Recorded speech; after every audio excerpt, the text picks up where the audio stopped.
¿Allá? Ya.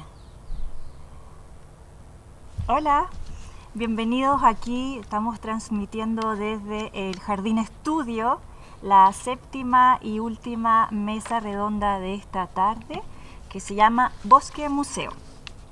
Patrimonio cultural, científico, natural y comunitario convergen en el Bosque Museo, iniciativa que se configura como un espacio de integración entre arte y botánica, ciencias y arquitectura. La exploración de los posibles espacios intermedios de esta disciplina reconfiguran y dislocan los márgenes establecidos por la institucionalidad museal, integrando una reflexión crítica sobre las nociones de permanencia, pertenencia y muerte. ¡Wow! Bienvenidos a los que nos están acompañando desde sus casas o lugares de trabajo, que no tienen la suerte de estar acá en el Jardín Estudio, pero la próxima vez lo haremos todo desde acá. Voy a saludar primero que nada a nuestro invitado presente, que es Benito Rosende, biólogo, candidato a doctor en Ecología de la Pontificia Universidad Católica y cofundador de Propaga Nativas. Tenemos también desde su casa a Fernanda Bustos, arquitecto de la Universidad Católica, arquitecta, consultora de la Corporación Jardín Botánico Chagual y jefe de proyectos en CSM Design, Arquitectura del Paisaje. Tenemos también desde, no sé si tu casa o tu oficina, a Javier Sanfeliu, publicista y director de Emisor Podcasting. Hola Javier. Y Hola, ¿cómo estás, aquí Carola? presente, que en realidad yo me colé en esta mesa porque esta mesa la iba a conducir Enrique y como es la última del día, decidimos hacerlo juntos.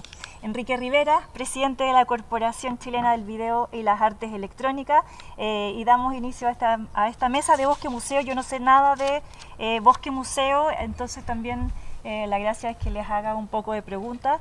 Y lo primero es preguntarle a los dos cómo nace el concepto de cuándo aparece el Bosque Museo. Y si el Bosque Museo es algo que se les apareció a ustedes o si fue un concepto que luego materializaron. Enrique, por favor. Muchas gracias por esa presentación. Estamos en ya la última jornada de la tarde y es muy interesante que justo haya estado la museología expandida porque justamente se trata de eso, ¿no? Entender. Ha existido una tendencia en las artes y más en la última época a propósito de esta angustia por entender que estamos destruyendo el planeta como humanidad. Ha existido esta respuesta desde las artes para incorporar esta pregunta sobre cómo generamos una reflexión crítica en el contexto de los museos, en el interior de los museos.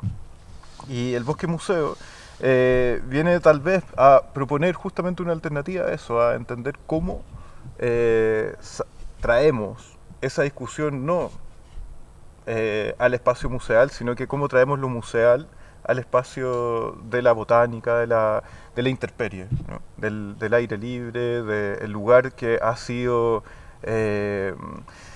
victimizado por nuestra industrialización, ¿no? Y hoy día que estamos en este contexto de pandemia y crisis sanitaria, justamente también viene a convertirse en una especie de antídoto de esta situación. Entonces el Bosque Museo viene justamente a reflexionar en torno a esta ubicuidad que nos hemos visto expuestos, ¿no? por la crisis sanitaria, esta omnipresencia de entender Internet como algo que está distribuido en todos los territorios y cómo incorporamos la sabiduría de estos espacios, de la reconexión con nuestro lugar en el planeta de una manera armónica, como una especie justamente de antídoto ante esa situación. Y Benito, vamos a partir por los que están aquí presentes. ¿A ti cómo te resulta el Bosque Museo? ¿Como algo que se te aparece o creado? Yo diría que es algo que va apareciendo, especialmente con las interacciones que tuvimos yo con la corporación, ahí, con el tema de cómo fue surgiendo como un rol de la incorporación de plantas vivas a espacios de museo como tradicional, por decir, y la recepción que tenía la gente a la existencia de esas plantas en un ambiente cerrado, por ejemplo.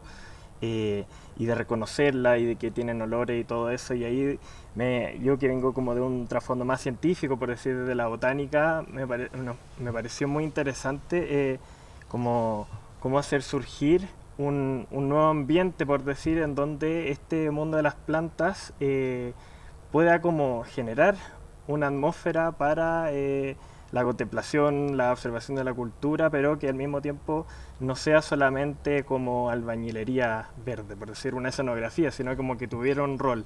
Por eso a mí me gusta pensar en que el bosque museo son como dos palabras que tienen un tamaño similar, por decir. No es que hay como un museo en el bosque o un bosque en el museo, sino que ambas sean bastante como parejas, por decirlo de cierta forma.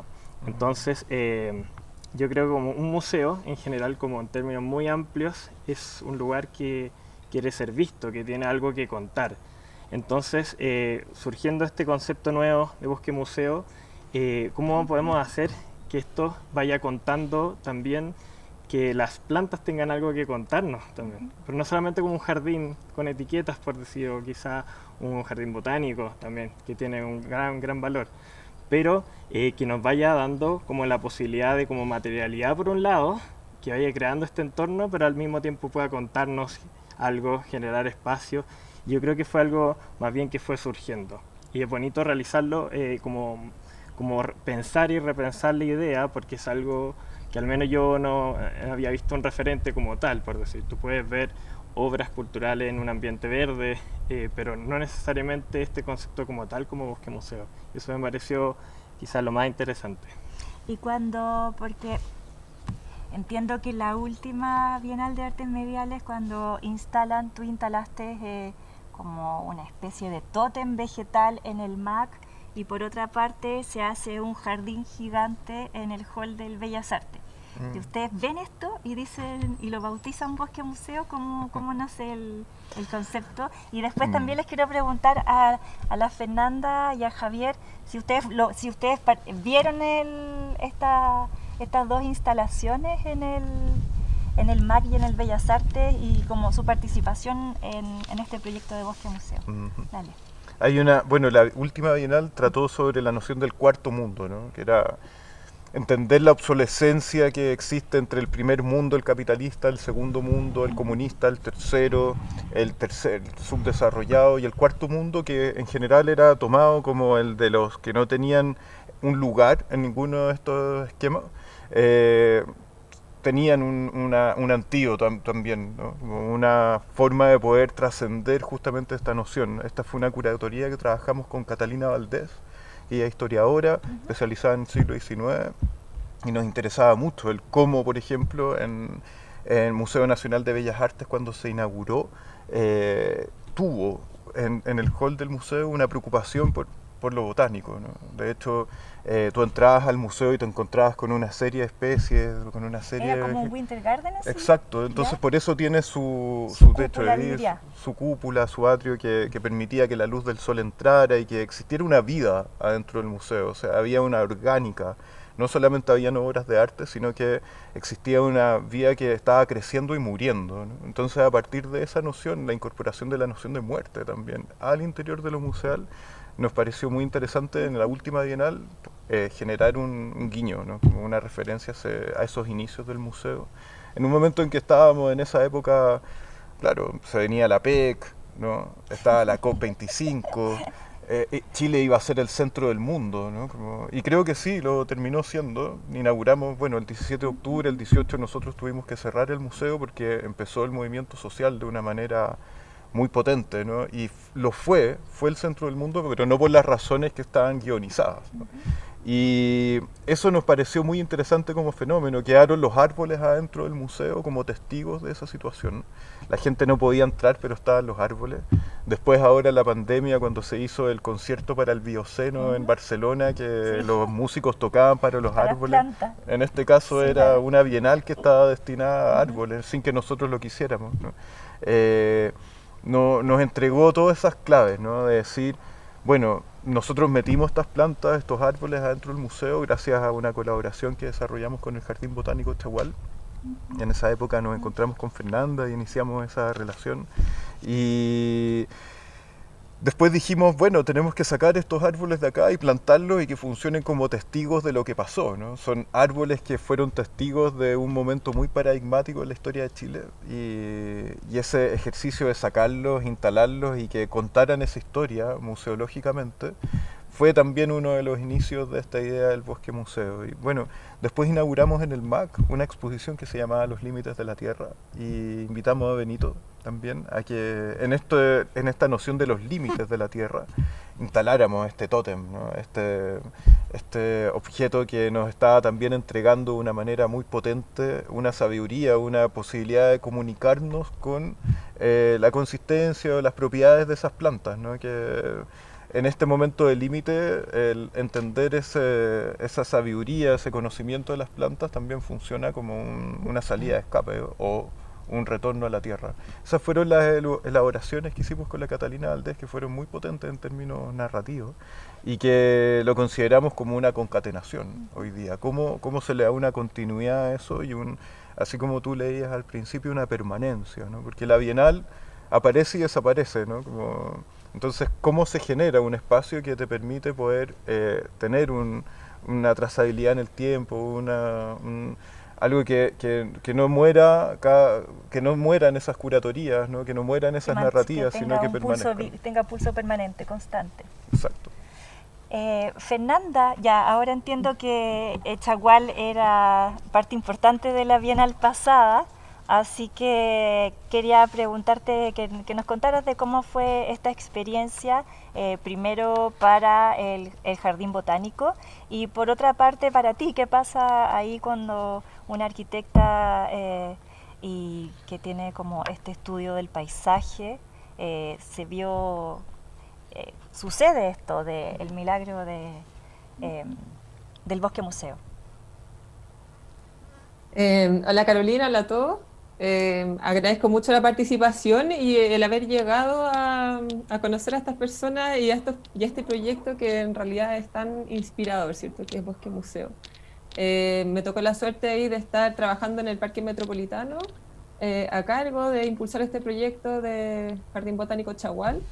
Y bueno, ahí surgió la posibilidad de hacer la gestión en el fondo de entrega de estas plantas que fueron a parar al museo y creemos que sin duda fue una experiencia muy bonita. Yo no tuve la oportunidad de ir por esto que pasó con el 18 de octubre,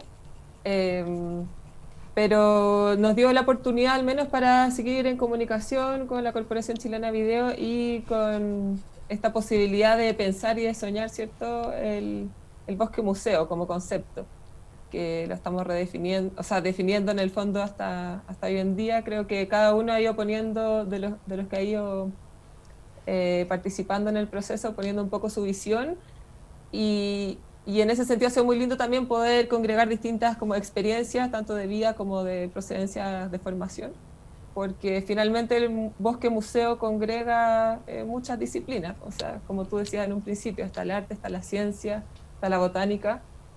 En ese sentido yo también me siento una especie de híbrido, porque si bien tengo formación de arquitecta, siempre tuve una fascinación especial por las plantas, por la naturaleza, y he tratado de conducir mi vida profesional en ese sentido. Y con esa convicción en el fondo de que tiene que tener un sentido el trabajo, y en este contexto de degradación del ambiente, este problema de clima, no sé, como que hay que ir un poco más allá. Y también quería comentar en el fondo de lo que se hablaba respecto como esta brecha del cuarto mundo, a propósito también de la brecha digital, que fue este encuentro anterior que tuvieron con el proyecto Reconectados, que también este proyecto de Bosque Museo sirve para servir una especie de plataforma de encuentro integrador, para que pueda haber educación también, para que se pueda congregar arte y ciencia, y también para que se pueda entender en el fondo este bosque como un soporte de un ecosistema que pueda estar en equilibrio, en el que nosotros como seres humanos formamos parte y no somos el centro de. Y también poder aprovechar de educar respecto de estos ecosistemas, que en el fondo el bosque no es solamente un espacio verde, como uno pensara, no sé, la reminiscencia del bosque valdiviano, sino que también puede ser el desierto o el espacio degradado urbano, con los desafíos que conlleva. Así es que nada, ha sido una experiencia muy interesante, muy inspiradora y esperamos que esto siga materializando y tomando curso. Gracias, Fernanda. Javier, yo quiero pasarte un poco la palabra para que nos cuentes de tu participación y experiencia con Bosque Museo y también invitarte a que después de que nos cuentes eso ya empiecen como a dialogar entre ustedes y tú le hagas una pregunta magnífica a Benito o Enrique. Ya, yo la primera pregunta que podría hacerle a Enrique es ¿por qué trajo de vuelta la escultura del Cuarto Mundo que desencadenó el estallido social y la pandemia? ¿Qué se le ocurrió esa idea? Se le ocurrió alguien tenía que hacerlo. Alguien tenía que hacerlo y lo trajo de vuelta y eso provocó todo lo que estamos viviendo. Pero eso también tiene un lado muy positivo. Yo no estuve en la Bienal del año pasado, pero sí tuve la suerte de que Enrique me la mostrara y era bastante increíble ver la presencia de los árboles que han sido en mi vida como muy presentes, es como una obsesión. Y solo para hablar desde la vida mágica, como diría Claudio Parra de los Jaivas, que en el fondo después del encierro que tuvimos fue muy especial extrañar el afuera y empezar a pensar también qué es lo que había allá afuera que ya no puedo visitar. Y uno que vive en Santiago, que está en el centro de la ciudad, yo vivo en Providencia, empieza a relacionarse con el afuera y con la nostalgia de esos espacios. Y ahí empecé a leer mucho sobre botánica, empecé a leer mucho sobre poesía que se relacionaba a eso. Recordé unas palabras de Werner Herzog, que él decía que apaguen todas las pantallas y caminen, lean, porque entre caminar y leer está el verdadero arte. Apaguen las pantallas, no vean mis películas, decía Herzog. Y nosotros estábamos encerrados. Y entonces yo creo que ahí se fortaleció la oportunidad de entender de que estábamos girando en torno a algo que no era la vida buena. Y en eso me llama Enrique y me cuenta un poco esta idea y obvio que me subí arriba de la moto de inmediato. Me parece que es como muy necesario, la María Fernanda lo dijo también, que estamos en una etapa súper crítica y hay que empezar a trabajar hacia el afuera. Y además conectarnos con el afuera es nuestro derecho, subirnos arriba de los cerros y las montañas, pero también es nuestro deber también saber cómo conservar y preservar.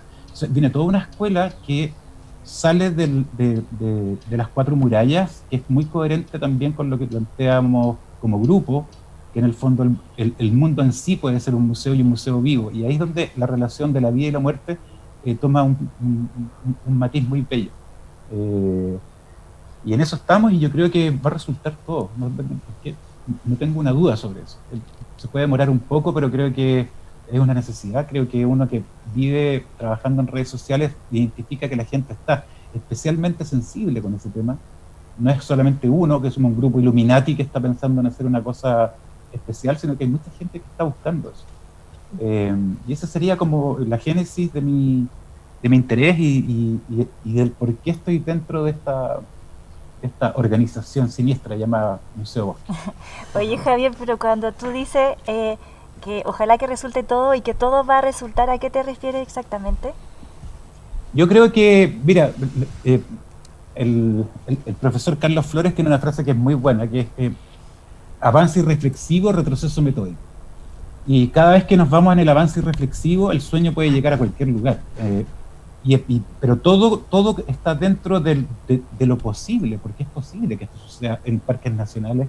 Los contactos empiezan a aparecer. Fíjate que yo estoy entrando a trabajar en un lugar que trabaja directamente con ballenas y parques nacionales a raíz también del Bosque Museo, y se empiezan a cruzar como cosas muy extrañas que Jung definía como sincronía, pero en el fondo empiezan a aparecer unas señales rarísimas. Entonces, no es que yo me haya vuelto místico y vaya enloquecido en la cuarentena, pero esto no creo que sean puras coincidencias.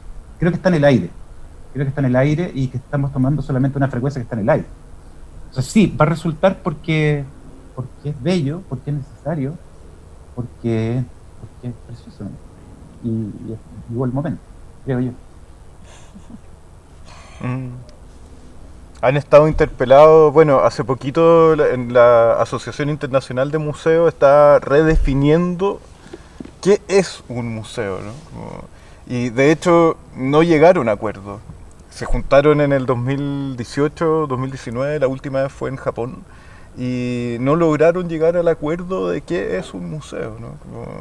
Y eso es algo muy interesante. Está buenísimo. Sí, entonces es como una especie de tiempo portal, de tiempo bisagra, en donde está la redefinición andando, está abierta todo, como esta idea del umbral, ¿no? Es muy interesante. Y yo ahí le haría una pregunta, por ejemplo, al Benito, a propósito, que es una pregunta media cabrona, de qué es un bosque, por ejemplo, ¿no? Así como está abierta la definición de museo, ¿qué es un bosque? Antes de responder tu pregunta, igual me gustaría como comentar una anécdota respecto a como los inicios de este bosque museo, y tiene que ver con este huerto vertical que hicimos en el MAC, que algo que fue bien como bonito y impactante de la creación y mantenimiento de esto es que era un lugar cerrado que, si bien tiene una luz natural que puede entrar por el techo, era como un ambiente en el que había que adaptar estas plantas a que crecieran, teníamos que regarlas, y entonces algunas le iba bien y empezaban a crecer, otras empezaban a morir, por decir. Pero eso, que no solamente tú instalas y eso queda ahí, sino que requiere de un cuidado en el tiempo y va transformándose. Eso fue muy potente. Y lo otro es algo que no muchas veces vemos, que es cómo el museo o la colección del museo interactúa con las personas que trabajan ahí. Y la recepción fue muy cálida, les encantó, porque en ese momento, entre el calor, el encierro de todo lo que estaba pasando afuera, era como un verdadero oasis para las personas que trabajan ahí adentro también. O sea, hay una cosa nosotros como muchas veces hablamos de las especies, de la biodiversidad, etcétera, pero la conexión con la parte humana es muy muy potente, y eso es algo que de todas maneras como que es un pilar de lo que se quiere rescatar en el bosque museo. El bosque uno podría usar como conceptos forestales, por decir, donde hay unas plantas que tienen un cierto tamaño, con un solo tronco o muy pocos troncos, y una densidad que hace que sea un bosque, no un matorral, una sabana, un pastizal. Pero desde la vista de la ecología, tú tienes una complejidad mucho mayor, que si bien puede ser un lugar dominado con estas grandes plantas, por decir, un bosque, por ejemplo, ¿por qué un árbol está ahí? Muchas veces tiene que ver porque hubo un animal que comió sus frutos y lo movió hacia allá. Entonces, si tú ves una selva o cualquier tipo de bosque y sacas los animales que están ahí y dejas todos los árboles intactos y haces correr el tiempo, ese bosque va a cambiar. Quizás va a desaparecer o quizás se va a homogeneizar, por ejemplo. Entonces, algo que es muy interesante del bosque es que nosotros, desde nuestra escala temporal como ser humano y las fotos que tú le puedes tomar, uno ve como es solamente plantas, por decir, principalmente. Cuesta ver a lo demás, que son los hongos del suelo, los distintos árboles, esos animales que se están moviendo. A mí me gusta mucho este tema de poder rescatar lo dinámico que tienen las plantas. Por ejemplo, uno ve la planta y sabe que tiene que cualquiera de estas plantas que vemos aquí va a estar probablemente toda su vida hasta que se muera en el mismo lugar. Pero el polen de cualquiera de estos pinos, de los agarandados, aloe, podría moverse kilómetros gracias a los pájaros, al viento, etcétera. Entonces el hijo de este pino, por ejemplo, puede nacer con otro pino que está a kilómetros. Eso es algo muy interesante, como que nos invite a romper un poco estas escalas de tiempo en las que estamos metidos y a poder mirarlas como con toda su complejidad. Eso es algo que tiene el bosque. Y otra cosa que encuentro muy valioso es que de repente, si nosotros vemos imágenes satelitales de la selva amazónica, porque ahora existen unos timelapse impresionantes donde tú ves crecer ciudades, cambiar ríos, retroceder glaciares, lamentablemente, pero tú, si ves la selva que no ha sido deforestada, se ve como un mismo color siempre, impresionante. Pero si tú la ves en detalle, en realidad estos árboles se están dando codazos, cosas están trepando una arriba de otra. Increíble cómo efectivamente toda esta como vorágine que es parecida a la de una ciudad, ¿cierto? Caen cosas, se levantan, cambian, etcétera, hacen que se conforme esto, que de arriba puede que nosotros lo veamos muy parejo, que hay una estabilidad, pero esa estabilidad no es que cada cosa está ahí como en este museo mausoleo, sino que cada una está interactuando un montón, pero juntos, botándose unas con otras y todo, ayudándose y como peleándose entre ellas, forman lo que nosotros podemos entender como un bosque. Entonces todo ese tipo de distintos atributos que ha estudiado la ecología durante décadas, y algo que vale la pena tratar de hacerlo conversar con otras disciplinas. Eso es algo que encuentro que dentro de la misma ciencia, a veces los canales que tiene para la difusión son como muy acotados, no están los incentivos, o de repente el tiempo no es suficiente y lo que logra transmitir es muy poco de la riqueza que se ha levantado, por decir. Entonces encuentro que esta es una oportunidad para poder hacer otro marco donde poder hacer conversar todas estas distintas disciplinas, y como habíamos conversado también, el Bosque Museo puede rescatar muchas palabras comunes que tiene, por ejemplo, la conservación de la naturaleza, que es conservación, restauración, colecciones, con otras, por ejemplo, como son el arte y la cultura. Eso es algo que a mí me parece como súper interesante, que es como levantar cosas que de repente están muy metidas en el tecnicismo de la quehacer científico, por decir, y las otras que son conceptos comunes que están ahí esperando unirse. Eso. Qué hermoso. Qué hermoso. Sí. Es que como todo ese lenguaje, en el fondo, o sea, la sola idea de entender que el lenguaje común que puede existir entre la botánica y las artes, ¿no? Y la educación, Sí. genera inmediatamente, bueno, digámoslo con todo el eufemismo posible, una fertilidad que es maravillosa, ¿no? O sea, una de las cosas que necesita, por ejemplo, el compost, y que fue algo que ustedes estuvieron desarrollando en torno a este seminario docente, que el substrato, ¿no? O sea, ¿cuál sería el substrato de, por ejemplo, un bosque museo? Eso es algo que me interesaría mucho poder... Después podríamos volver a lo del seminario para que nos cuentes cómo estuvo eso, esa experiencia. Pero a mí me gustaría preguntarle a Javier y a Fernanda, ¿cuál consideran ustedes que podría ser ese substrato de un bosque museo, ¿no? Entendiendo el lenguaje, lo que acabamos de hablar, como un elemento fundamental en el paradigma actual de lo que nos pasó con la hiperconectividad en Internet debido a la pandemia, ¿no? Fernanda. A ver, algo que se me viene un poco a la cabeza es como el ir y venir, es como el estar conectados. En el fondo, nosotros ahora en la pandemia estamos dentro de las casas, pero tenemos toda nuestra realidad también puesta en el mundo exterior. Y en el fondo también el bosque museo, siento que por una parte está el traer cosas a este sitio, al sitio específico de bosque museo, en el fondo entendiendo que este bosque está dentro de un entorno que tiene particularidades diferentes, pero al mismo tiempo también debiera ir hacia afuera. Entonces el ir hacia afuera puede ser tanto en el comunicar, yo lo veo un poco quizás desde la analogía con el jardín botánico, que un jardín botánico en el fondo también es un museo, en que es una especie de repositorio, en que tiene colecciones vivas de plantas, en que almacena información, ¿cierto? Que almacena información que es valiosa para la cultura, es un patrimonio natural, pero tampoco se puede quedar ahí, tiene que salir luego afuera. Sobre todo en este contexto que tenemos hoy en día de certificación, de problemas ambientales, retrocesos de bosque, degradación, etcétera. En el fondo tenemos que saber en el fondo cómo continuamos, no nos quedamos solamente al interior de la colección, sino que también esas plantas tienen un propósito y después vuelven a quizás conformar parte de sus ecosistemas de donde fueron colectadas, ¿cierto?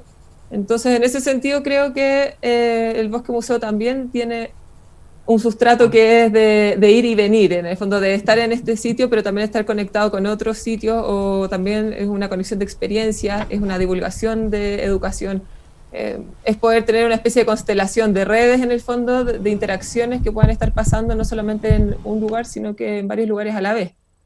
En ese sentido, la naturaleza puede ser museo independiente del lugar que uno escoja. Así es que, no sé, creo que por ahí puedo hablar un poco sobre el sustrato. Javier, ¿puede existir un bosque Javier. museo en Internet? Claramente. Yo creo que todo puede conectar. Yo estaba pensando que uno que ha trabajado toda su vida en comunicación y todo ese rollo, yo creo que como sustrato o como contenido, llámalo como existe esto del darse cuenta. Cuando nos hemos juntado, yo he quedado bastante sorprendido y gratamente sorprendido, por ejemplo, cuando Benito se pone a conversar con la Fernanda y hablan de las chinitas y dicen, es que las chinitas ya se están yendo, o me las tengo que llevar porque ya pasó la época de los pulgones y las chinitas comen pulgones y en estas plantas están las chinitas y están los pulgones. Y era maleza para mí. Sin embargo, ahí había un territorio que estaba ocupado y que, como dice bien Benito, En el fondo hay una cosa que está interactuando entre sí. Y eso es muy bonito también traspasarlo hacia la sociedad, que en el fondo tiene que ver con el cómo la naturaleza se autoprotege a sí misma y nosotros hacemos todo lo contrario. Los contenidos son infinitos y los cruces también son infinitos. Yo creo que hay algo ahí que creo que puede hacer que la audiencia, y disculpen que hable así en técnico, la audiencia, el grupo objetivo, que es como la humanidad, finalmente tiene que ver con que es una puerta y es un portal a un nivel de conexiones que no te podías imaginar. Una cosa que sucede como fenómeno, me toca verlo por otro trabajo, porque tiene todo que ver con esto, es cómo la gente está empezando a subir los cerros. Eso es muy interesante, cómo la gente está exigiendo que les abran las montañas a raíz de esta pandemia. Porque hay una reconexión también con ese afuera, pero tiene que ver con esta cuestión de la majestuosidad que no es el Costanera Center, sino que es finalmente el Cerro del Plomo. Entonces, desde ahí hay un cambio que está sucediendo, que estamos investigando, que estamos seriamente investigando, como en el fondo viendo cuáles son estos movimientos, porque no son pocas las personas. Son tantas que la gente dice que ya es como hipster estar subiendo cerros. Entonces eso es una buena señal, porque cuando se empezó a trabajar en las campañas pro bicicleta, se decía lo mismo. Hoy día los viajes en bicicleta se han quintuplicado año a año. Y yo creo que eso va a pasar lo mismo con los espacios naturales. Y hay mucho que decir, mucho que conectar, hay mucho que mostrar, hay mucho que cuidar. Entonces, si esto fuese un museo que se fragua en internet, para contestar tu pregunta, es como infinito. Es básicamente un universo de contenido. Eso. Wow. Sería interesante que nos contara, Benito, lo que pasó con el seminario docente que se desarrolló ahora esta mesa de trabajo que tú hablabas la última semana, donde participó la Caro López, el José Vidal, tú. Yo estuve ahí metiendo y saliendo lo que podía, pero cuéntanos. Sí, bueno, como además de todas estas como conversaciones, que es como tratando de materializar el concepto del bosque museo y cómo podemos ir como madurándolo, también salió esta arista que es súper interesante, que es cómo desarrollamos una metodología junto con educadores y cómo el bosque museo puede transformarse en una herramienta potente respecto a la educación no formal, por ejemplo, al aire libre. A mí rescato ahí, antes de dar como esos detalles, un poco la frase que dio Fernanda, que tiene que ver con que este paradigma de la como coexistencia de nosotros como la humanidad con la naturaleza, que eso es algo que está como muy separado todavía, incluso dentro de la conservación durante mucho tiempo se pensó así, o sea, hay que sacar al ser humano de estos lugares y como que no tiene que tocarlo, etcétera, pero eso no es una manera como de poder realmente como hacer una conservación sustentable. Entonces, dentro de eso no solamente tú puedes dar como las normas que da un parque nacional, por decir que es como no prenda fuego, sino que además tú tienes que ir tratando de meter todas las áreas de nuestra sociedad lo más cercanas a la naturaleza. Entonces ahí uno de los quizás más importantes es el tema de la educación. Entonces iniciamos este camino junto a varios profesores, como decías tú, con Carolina López, con José Vial, respecto a cómo podemos ir madurando esta metodología. Entonces nos reunimos a crear un sustrato entre distintos profesores que muy buena experiencia, porque están no solamente varios en Santiago, sino que también teníamos uno muy al sur en Coyhaique, José estaba en un lugar de Perú, teníamos gente en distintas partes de Chile comentándonos todas las experiencias que implica, no sé, como ver los jardines de los otros o las experiencias que ellos han tenido, como la potencia que implica el estar en la naturaleza. Entonces, como ahí lo importante en este como seminario docente es cómo ir como creando la posibilidad de generar espacios dentro de la experiencia y los bagajes propios y todo lo que podamos ir comunicando para que esta idea de los bosques museos pueda instalarse, y como al igual que nosotros el primer paso de esta comunicación con ellos fue un dispositivo que fue la bitácora, y unas semillas de plantas nativas, por ejemplo, 3 especies nativas de la zona central. Entonces ahí ellos podían ver unas semillas que probablemente no estaban muy familiarizados, que probablemente no se iban a ver quizás muchos de los lugares porque eran muy australes, pero que de todas maneras eso implica como un ejercicio un poco más interesante, como puede ser una herramienta pedagógica, puede ser un regalo, y así empieza como la propagación. Exactamente, la propagación. Vamos de lleno a la propagación, Claro, y todas sus posibilidades. exactamente, partiendo que mejor que con una semilla, y que esto puede ir como generando distintos bosques, museos que tengan como la identidad del bagaje de cada uno de ellos, de los lugares, como que también es muy importante esta como aterrizada que tiene en el lugar donde está. O sea, lo ideal es que todos los bosques museos puedan ser un bosque nativo del lugar donde está, por ejemplo. Y eso de repente a mí me pasa viendo desde el lado de la conservación muchas veces, ¿por qué es importante un bosque nativo? ¿Por qué valoramos la araucaria o aquí en Santiago un quillay, por ejemplo? Y eso no tiene solamente que ver porque en muchos casos una planta que vive en un lugar muy restringido del mundo, por ejemplo el quillay solo está en la zona central y en ninguna otra parte del mundo. O sea, si nosotros lo volamos de aquí, lo distinguimos de la tierra. Eso es como muy importante y es como lo que siempre conocemos en primer paso con la conservación. Pero un poco volviendo al concepto del bosque y las interacciones, si tú tienes un quillay precioso cuidado en un jardín botánico en otro lado del mundo, lo bueno es que puedes conservarlo en otro lugar. Si pasara algo aquí, están como guardados. Eso es una función que tienen los jardines botánicos y los zoológicos respecto a la biodiversidad. Pero ese árbol que puede estar muy bien cuidado no va a tener las mismas interacciones con las que ha estado en contacto durante miles de años, y eso es el valor de tener un quillay aquí, una araucaria en la cordillera de Temuco, y así sucesivamente. No solamente es que esté adaptado al clima, sino que viene como con una batería de animales, de hongos, de todo, con los que fue evolucionando. Entonces eso es algo como muy importante y lo que esperamos como ir recogiendo un poco, que la gente, los educadores se vayan como empapando un poco su ambiente, independiente que sean plantas nativas, pero pueden ser las plantas de su entorno directo, patio, plaza, el jardín, el colegio, etcétera. Y como que eso es algo muy interesante, como poner esa tarea, esa atención de ponerse a mirar, oye, no me había fijado como no le había puesto ojo a esto, que era verde, por ejemplo, y que de repente ya no es verde, sino que son 9 cosas distintas, o una cambió y floreció, se le cayeron las hojas, etcétera. Entonces como que este mismo proceso de propagación del bosque museo va como enriqueciendo la mirada. Eso es como algo que, además de lo como práctico que podríamos decir, de cómo hacer que esto surja en un lugar o en otro, es como esto va. Eso es lo interesante, como sustrato humano que fuimos conversando en el último seminario docente, que no era tanto así como, oye, hay que echarle tierra a hoja o otra cosa, sino que fue como generando este tejido entre todos y conocernos más, y como ir surgiendo ahí como la inquietud, y eso fue como lo más rico también. Eso. Me hiciste acordar bueno, a propósito de los guardadores de semillas, de cuando Sí. se encontró la cepa de carmenera acá en Chile, que se pensaba perdida, ¿no? Y que eso Exacto. ha generado como toda una transformación cultural a propósito del vino, ¿no? Por ejemplo. Sí.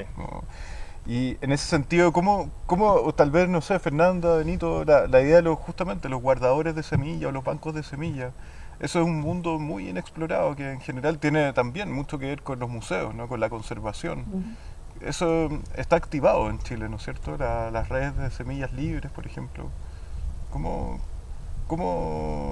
han ido ustedes, no sé, detectando esa apropiación ciudadana? Tal vez no desde la academia, sino que desde activistas, en el fondo, que han ido trabajando en torno a esta condición. Claro, bueno, dentro de mi experiencia efectivamente existe y se ha potenciado mucho, especialmente como frente a todo esto como de la como masificación de ciertas como cepas de cosas como comerciales, comestibles, que son como homogéneas. Entonces como un poco la reacción a esta pérdida de biodiversidad de cosas que han sido domesticadas como cada una en su contexto, por decir, que es muy valioso. A mí me ha tocado desde el lado de la flora nativa cómo ha surgido de forma súper espontánea la activación de gente como independiente con o en otros fondos académicos, en muchos casos no, incluso solamente es como por el amor a la flora nativa, como han ido de repente a los cerros o a las plazas y colectan semillas, y por ejemplo existen intercambios de semillas todos los marzos, que se canceló con la pandemia, pero donde la gente intercambia semillas y hay gente que trae cosas preparadas con algarrobo. O sea, es muy increíble cómo eso se ha hecho en el Jardín Botánico de Viña, en el Parque Metropolitano acá en Santiago, Santiago, y sería ideal que eso se fuera como expandiendo a distintos lugares de Chile, pero efectivamente existe esta como noción de que es importante como guardar, clasificar y después como compartir también, porque claramente no todos podemos estar en todos lados, entonces eso es como un eje muy central en eso.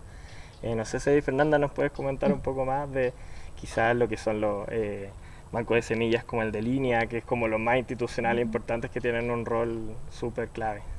Sí, bueno, de hecho Línea es parte del directorio de la Corporación Jardín Botánico Chagual, junto con otras instituciones como por ejemplo el Ministerio de Medio Ambiente, el Parque Metropolitano, y en el fondo está ligado también el sector público en esta necesidad también por conservar las semillas y distintos material genético, digamos, que pueda ser como a raíz de plantas vivas o semillas, y también por el entendido de la importancia que tiene este material con fines de restauración y con fines humanos.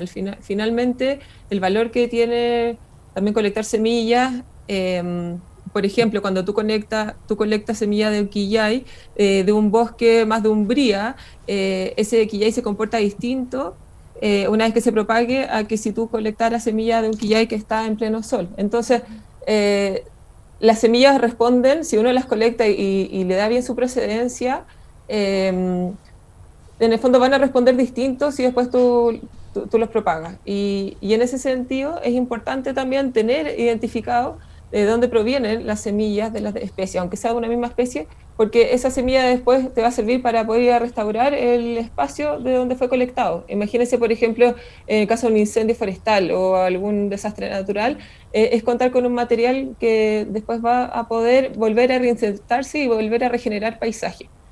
Y también el valor que tienen las semillas es por el uso para las personas, o sea, en el fondo la naturaleza en sí está en equilibrio, nosotros como especie humana somos una parte, no sé si es ínfima, pero es una parte en el fondo que la naturaleza quizás no necesita para estar en equilibrio. O sea, lo que voy es que si es que nosotros llegáramos a extinguirnos, igual el mundo y la naturaleza continuaría. Pero en el fondo estas semillas tienen un valor que pueden ser con fines alimenticios, con fines forrajeros, con fines culturales, medicinales, muchos de ellos insospechados, que yo creo que hay, no sé, la punta del iceberg, lo que se ha sabido respecto también de, no solamente de las semillas, sino que de las plantas, que entonces en el fondo la semilla es súper importante como un reservorio de material genético y de información. Y bueno, en línea yo creo que es el principal agente. Ahora a nivel nacional también está la Estrategia Nacional de Restauración de Paisajes y se está desarrollando el Programa Nacional de Conservación ex situ.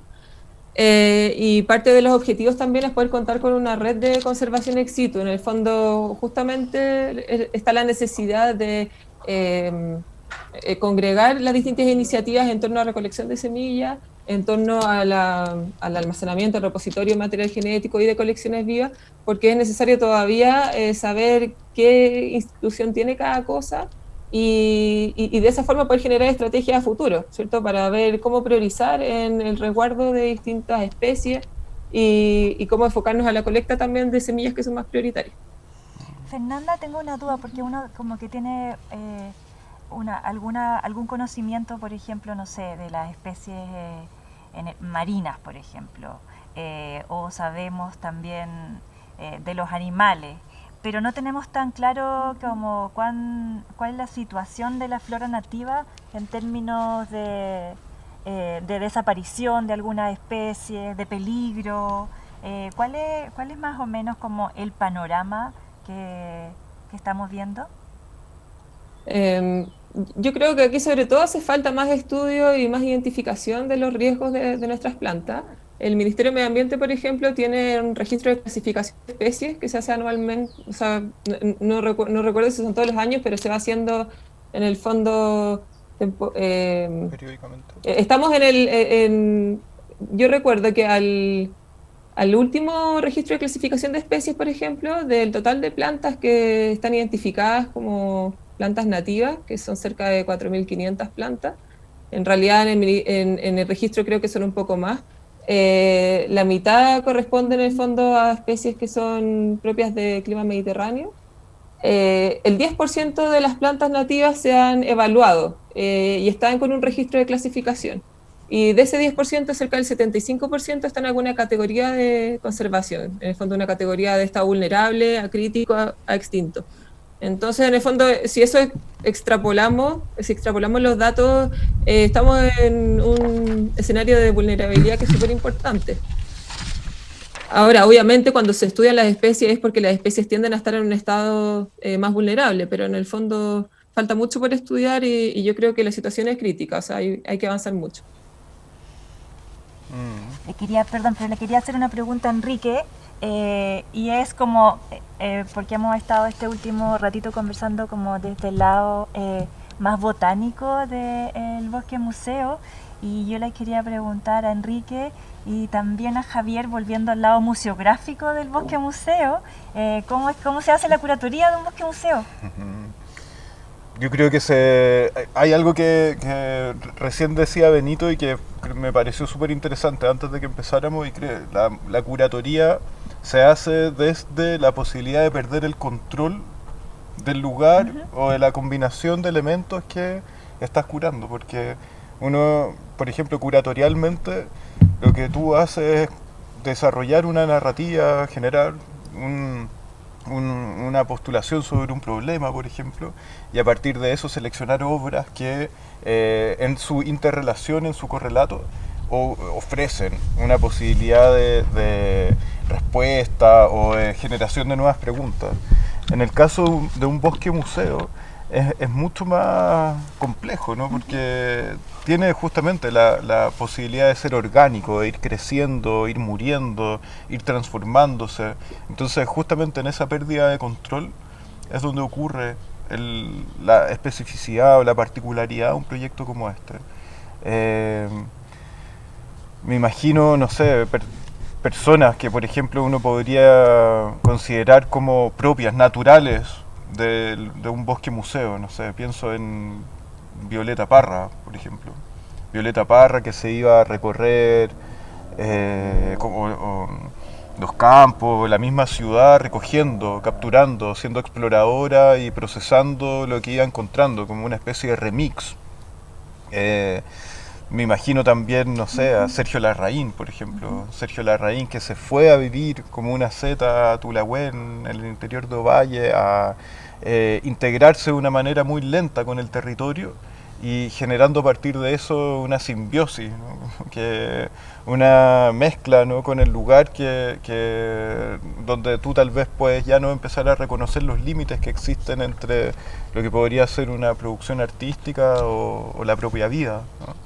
Ese híbrido, creo que justamente invocando estos dos personajes tan potentes de la historia del arte de Chile, como Violeta Parra o Sergio Larraín, quienes nos desafían, ¿no?, a entender de qué forma se puede comprender, por ejemplo, un contexto curatorial en un bosque museo. No sé si Javier, por ejemplo, podría complementar. ¿Qué se te ocurre a ti? ¿Cuáles serían como los bordes más locos de la curatoría de un bosque museo?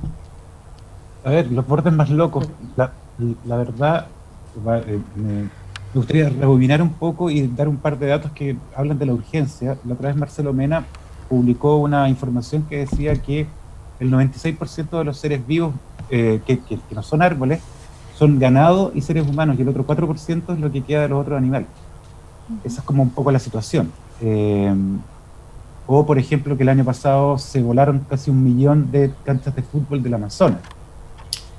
Digo eso a propósito de tu pregunta con respecto a cómo está el estado de las cosas. El estado de las cosas es bastante dramático. Yo creo que si no miramos seguimos pensando en irnos a vivir a Marte y no cuidar esto, el cambio de conciencia debiese ser un poco importante, muy urgente, y creo que es el mejor momento para hacerlo. Como te digo, creo que de verdad existe una sensibilidad que no se había dado a nivel masivo. Y eso, sobre la pregunta de la curatoría más loca, a mí me gustaría que la otra vez pensaba que si un niño en su jardín pone una obra, también va a ser parte del bosque museo. Que en el fondo no solamente son grandes nombres y grandes artistas, que evidentemente que los vamos a necesitar claramente para tener la gran categoría, pero como estos talleres, efectivamente, me encantaría que en jardines modestos y grandes, o un niño le tome una foto y diga: yo también soy parte del bosque museo que estamos ganando. Creo que hay una curatoría libre, como dice Enrique también, de que se nos va de las manos, porque en el fondo todo esto que uno deja ahí y se desorganiza o se organiza de una forma que nunca pensaste, es como importante. Creo que me gusta la idea planetaria no solo porque libera las paredes del museo, sino porque no nos pertenece el museo. Somos una organización que, claro, cura, hace organización, tiene como unos concursos, o hace, qué sé yo, una bienal respecto de esto, pero finalmente que se nos vaya a las manos es lo más feliz de todo, porque eso es lo natural. Y bueno, eso. Y a propósito de eso, ¿saben qué? Voy a pelarles un poco el cable, porque a propósito de esta conversación y de lo que sucede con la vanidad humana, me recordé un poema que quiero leerles, que es de Ezra Pound. Voy a leer un fragmento porque es larguísimo. Dice: humilla tu vanidad. No fue el hombre el que hizo el valor o el orden o la gracia. Humilla tu vanidad, digo, humíllala. Aprende del mundo natural, el lugar que te puede corresponder. En invención, a escala o verdadero arte. Humilla tu vanidad.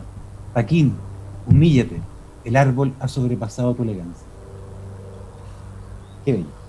Eso quería contar. Y un poco de eso tenemos que bajar un poco la cabeza y efectivamente saludar al árbol como lo que es, o a todos los seres vivos y el ecosistema en sí. Yo creo que tenemos que dejar atrás la era vanidosa antropocéntrica y sentirnos como los dueños del planeta. Suena tan cliché que me encanta, porque hemos estado mucho rato creyendo que gobernamos y nos estamos básicamente suicidando. Entonces, no solo somos los más malos del planeta, sino que somos los más huevones. Entonces, esa es la vuelta de tuerca que podemos dar. En el fondo, tener conciencia de que el pulgón alimenta a la chinita y que la chinita tal cosa con otra cosa. Entonces hay que humillar la vanidad que hemos cabalgado. ¿Por qué? Aquí voy a ser como Don Francisco, por los niños. Que finalmente ya a uno le quedarán, ¿qué? 20 años, 30 años de utilidad en este planeta. Ojalá que en ese momento se legisle para que uno pueda hacer abono. Pero algo tiene que transformarse. Y el Bosque Museo creo que tiene la mejor herramienta de transformación, que es la belleza, el arte, el conocimiento. Entonces, creo que es grande, vuelvo a repetir, y creo que va a funcionar. Eso. Es interesante integrar la noción del silencio también en esto. O sea, eso es lo que uno encuentra en general en un bosque, ¿no? Como el silencio, la calma, la distancia que hay entre la conversación, el ruido de la calle y, claro, esos espacios de humillación también. El poder sentirte sobrecogido y generar a partir de eso una sensación que sea transformadora, tal vez trascendental, cliché, ¿no? A mí me encanta, Javier, que tú promuevas que hay que perderle el miedo a lo cliché, ¿no? Porque justamente ayer hablábamos de eso, ¿no? Como hay tanta vanidad escondida de austeridad que es más mentirosa que la democracia, esa austeridad, ¿no? Entonces, claro.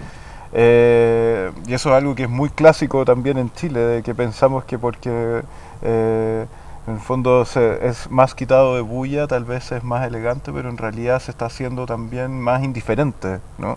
Y esa indiferencia con respecto a los humanos, a lo que te rodea, es justamente la soberbia que nos tiene en una ruta de choque contra nuestra extinción. Perdón, ¿puedo decir algo? Que en el fondo lo que acabas de decir, las palabras nuevamente tienen un valor.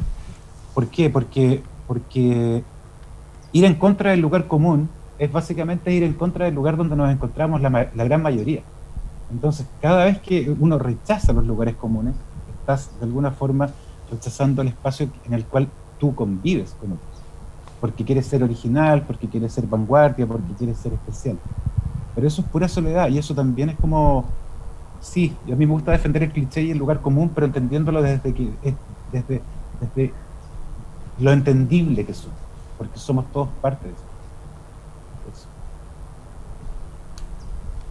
Yo rescato uno de los conceptos que dio Javier, que me gusta mucho, que es este tema del bosque museo como un espacio que, por ejemplo, usando el soporte de la tecnología, podamos expandirlo a, por ejemplo, ese patio con ese niño, por ejemplo. Y desde el punto de vista, por ejemplo, de las plantas también es súper interesante cómo se han hecho, de repente esto es solamente como la matemática, de la cantidad de áreas verdes en Santiago, que son no los famosos parques públicos, sino que son los patios, como si tú juntas todos los patios, son creo que 2/3, por ejemplo. Entonces ahí está la potencia también que tiene estos lugares digregados. En Estados Unidos hay unos cálculos también de eso, de los patios de las personas, y que son más grandes que los 20 parques nacionales más grandes, o sea, estamos hablando de una cantidad de hectáreas. Y eso es muy interesante porque cuando nosotros pensamos en cómo devolver el verde, por ejemplo, los árboles, siempre se ve como de que la agricultura planta miles de árboles, la silvicultura, pero la cantidad de plantas que planta cada uno entre parcelas, casas, patios y balcones es impresionante. Entonces, si tú haces un poco esa mirada de la coexistencia de nosotros con la naturaleza y esos pequeños como cambios de decisiones que en la iniciativa que yo he levantado, que se llama Propaga Nativa, junto a Javier Achinga, es esta idea de que las especies nativas te generan el ecosistema que vemos afuera. Siempre está esta como pelea un poco entre lo gris y lo verde, ¿cierto? La ciudad le quita espacio. Pero la idea aquí es como transformarlo para que esas diferencias empiecen a difuminarse cada vez más. Tú claramente no puedes hacerla desaparecer la ciudad como desde un punto de vista de lo ambiente natural, pero sí puedes hacerlo mucho menos duro el contraste. Entonces, eso por un lado. Y lo otro también es como lo que dijo de toda esta gente que se ha volcado a los cerros durante la pandemia, como el valor del silencio también, el tema de la humildad, de cómo me imagino también desde el punto de vista de como de los museos, existe esto que lo he visto mucho respecto a las áreas verdes, que son ideas preconcebidas, que es como la gente necesita sombra, la gente necesita cosas didácticas o mucho pasto en un lugar verde. Y tú ves que la gente se vuelca a los cerros donde la maleza se seca en verano, donde la sombra te la da un espino, por decir, donde hay silencio, hay que cansarse, hay que subir un sendero malo, por decir. Entonces me imagino que también pueden haber muchas ideas preconcebidas desde el lado de los museos, por decir que esta cosa tiene que ser rimbombante, por decirlo de cierta manera, o muchos otros factores. Entonces no sé qué me puedes comentar. No, para mí en el fondo tiene mucho que ver con esta idea que también fue invocada en la Bienal anterior a propósito de Gilles Clement y el tercer paisaje, ¿no? Que fue uno de los grandes pilares, de hecho se llamó así la exposición en el Museo Nacional de Bellas Artes. Invitamos a uno de los colaboradores de Gilles Clement, que se llama Miguel Gurdjieff, que de este colectivo Coloco, con quienes estuvimos trabajando y generando diferentes derivas por la ciudad, y esas derivas se dan tanto en espacios como el río Mapocho, algunos de los cerros Isla, pero también se dio por zonas donde no había vegetación, donde no habían árboles, ¿no? Como la exploración sobre esas zonas áridas que constituyen la ciudad también. Y lo interesante, como para hacer una pequeña referencia sobre el concepto del tercer paisaje, Gilles Clement, es que él plantea que el primer paisaje es la naturaleza, digamos, no intervenida por el humano, ¿no?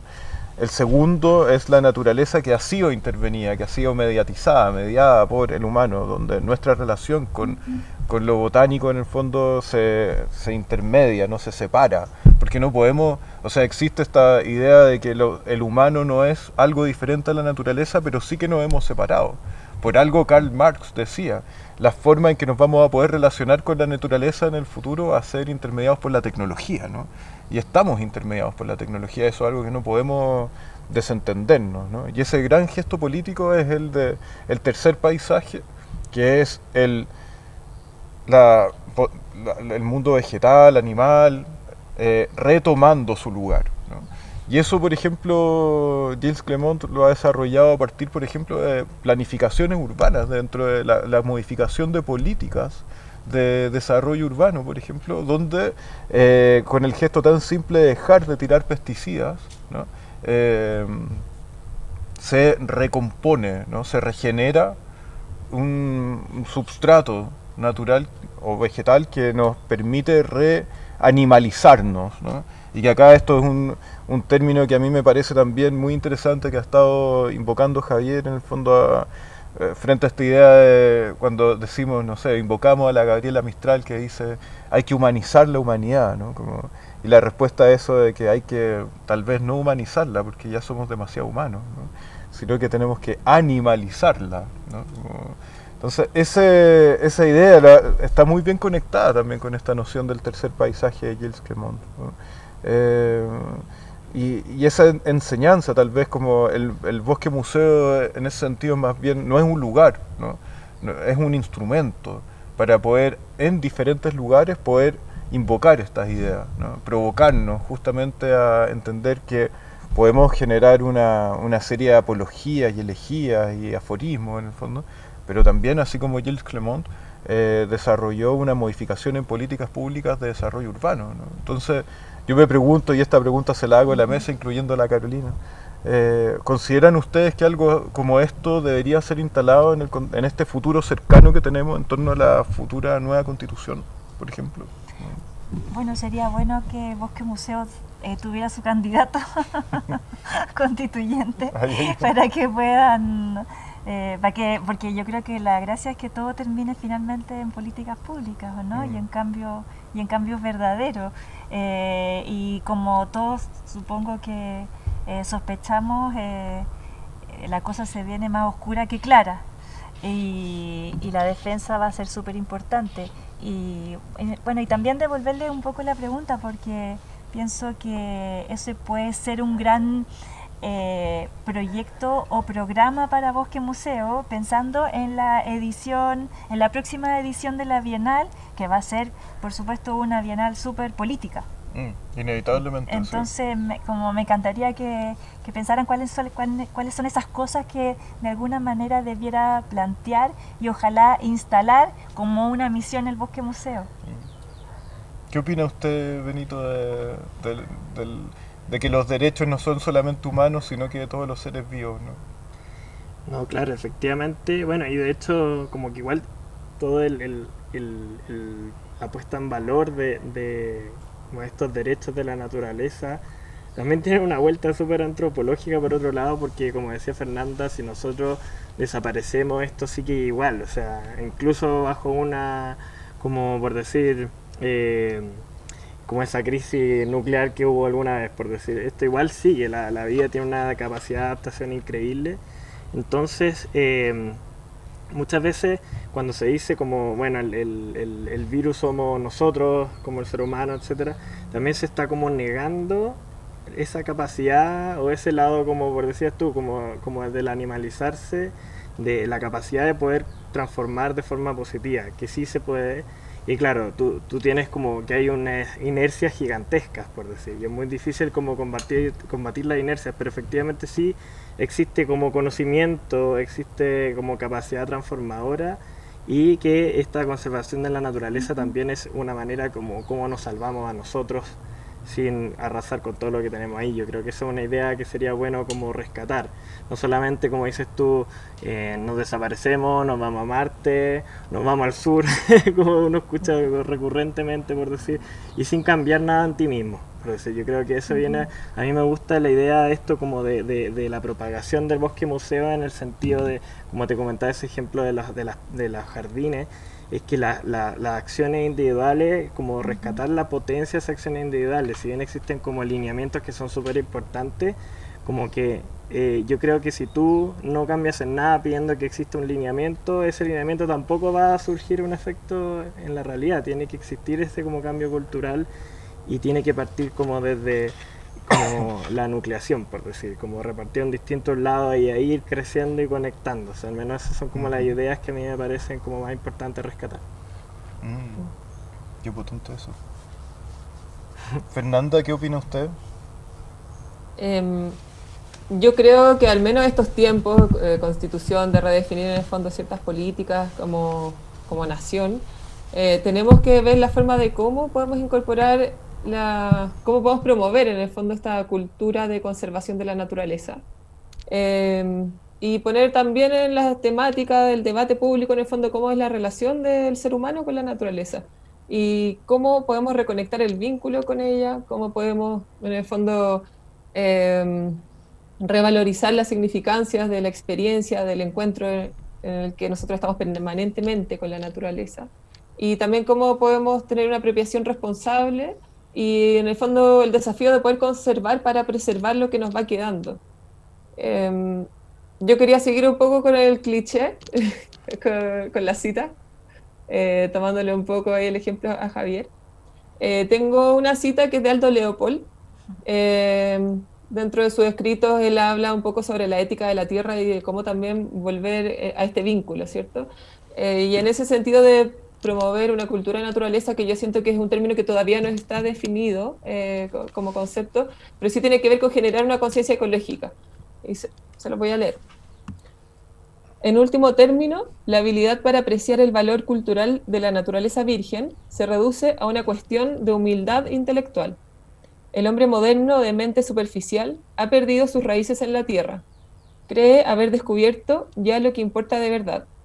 Es ese que pregona imperios políticos o económicos que durarán 1000 años.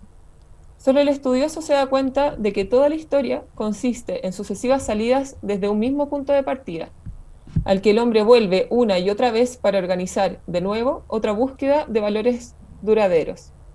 Solo el estudioso entiende por qué la naturaleza cruda y salvaje define y da sentido a la empresa humana. O sea,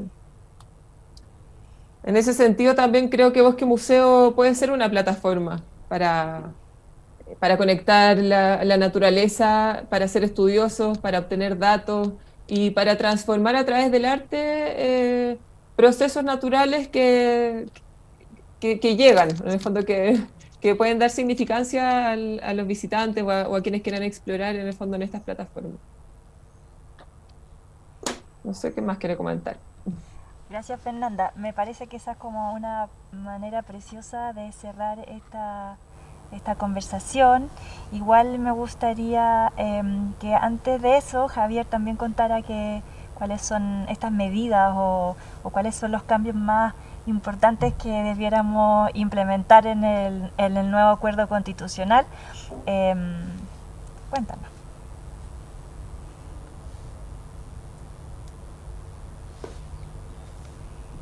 Está muteado. Creo que está sin audio, Javier. Ahora estoy bien. Ya, ahora sí, ya. Sí. Mira, no estoy muy preparado como para decirte a ciencia cierta qué es lo que hay que decir. Lo que sí sabemos es que la Constitución actual no protege al medio ambiente porque se escribió. Despoliticemos la Constitución anterior. Se escribió el 78, se aceptó el año 80. Era otro mundo donde estábamos devastando de otra forma, no teníamos idea de que esto estaba sucediendo.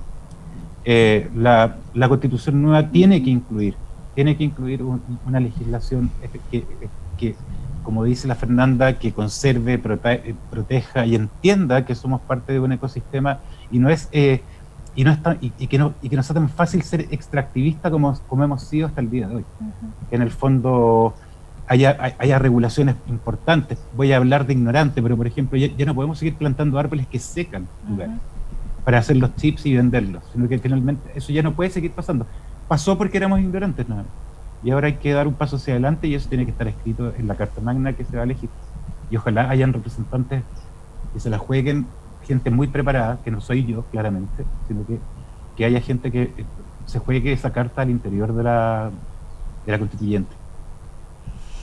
Eso. Gracias. Yo les voy a dar las gracias a la Fernanda, a Javier y a Benito, y voy a despedir esta mesa, pero quiero que Enrique cierre todas las mesas de hoy y el día que tuvimos hoy en el encuentro.